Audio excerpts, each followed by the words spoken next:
In July 2026, the sky turned orange over southern Europe. Wildfires forced 300,000 people to abandon their homes in France, in Spain. 300,000 ran for their lives. Within weeks, the pledges arrived. French President Macron vowed to rebuild. The EU earmarked millions. But buried beneath those promises is a system that practically guarantees the next inferno. Europe is the fastest warming continent on Earth. Temperatures have already climbed 2.3 degrees Celsius above pre-industrial levels. The supercharged landscape has already claimed a terrifying toll.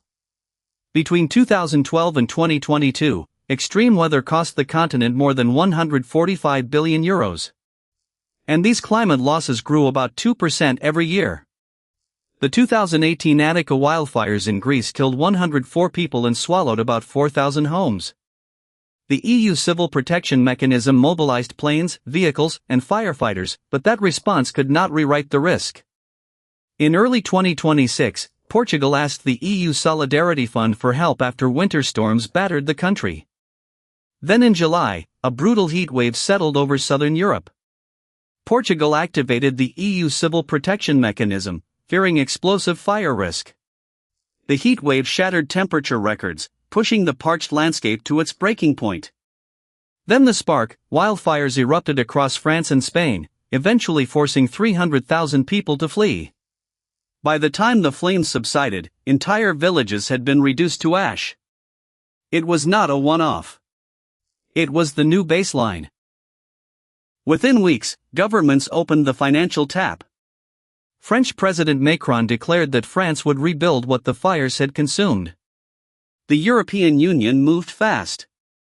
In May 2026, the Commission had already proposed €144 million from the Solidarity Fund for Spain, Romania, and Cyprus to recover from earlier climate disasters. Then in June, it allocated €120.5 million to Spain specifically for the 2025 wildfires. Cyprus got a proposal of €9.2 million.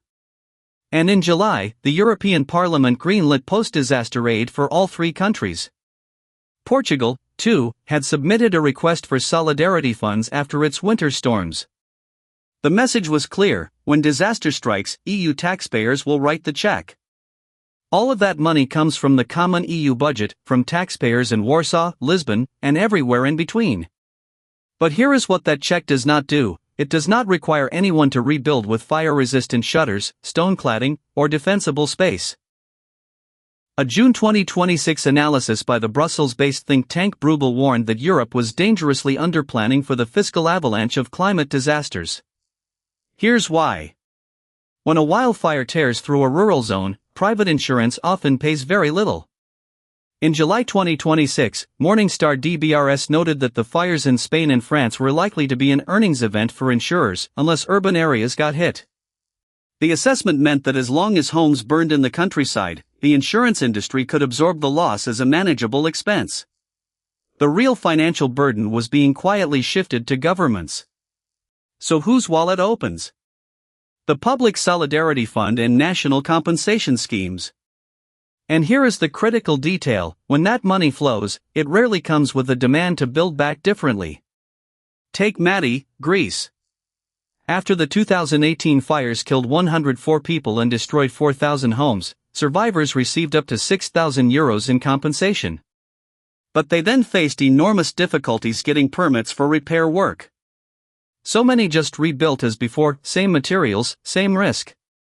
Public funds recreated the conditions for the next fire. That is moral hazard, written into the rules of European solidarity. It's a cycle driven by finance, not just fire. This is not a one-off glitch, it's a self-reinforcing cycle. Every rebuilt, non-fireproof home is statistically certain to burn again. And the bill keeps growing. A June 2026 analysis by Bruegel warned that without adaptation, fiscal costs would spiral. Climate-related economic losses in Europe have been climbing at roughly 2% a year. By mid-2026, the EU had channeled millions in solidarity aid for fire and storm damage across southern Europe, but the money overwhelmingly paid for reconstruction as is. The Solidarity Fund is not a one-off, it is a permanent backstop, constantly refilled by national budgets. The EU has set ambitious climate targets: cut emissions 55% by 2030, become climate neutral by 2050. The European climate law makes the 2050 goal legally binding, but it is silent on wildfire-resilient construction. The gap between ambition and adaptation is stark. So the same sun-scorched hillsides get the same pine and shrub homes, and taxpayer money underwrites the next ignition. In July 2026, the European Parliament greenlit post-disaster aid for Spain, Romania, and Cyprus. But the aid came with no requirement to use fire-resistant shutters, stone cladding, or to relocate homes away from the forest edge. The EU Civil Protection Mechanism can fly in planes and firefighters as it did during the 2018 Attica fires, but it cannot rewrite local building codes. And even when homeowners want to build back safer, the system often defeats them. In the blackened streets of Mati, after the 2018 disaster, survivors were told they would receive up to €6,000 in compensation. Yet when they applied to rebuild with fire-safe materials, they hit a wall of permits and bureaucratic delays. The only practical path was to reconstruct exactly what had burned. For many, that meant rebuilding with the same flammable wooden roofs, because insurance didn't reward upgrades and the aid had no strings. So the state wrote the check, the house went up unchanged, and next year's fire season reset the clock. And here is the arithmetic that follows.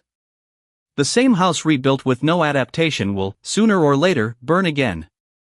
That second loss will also be compensated by a fund replenished by European taxpayers.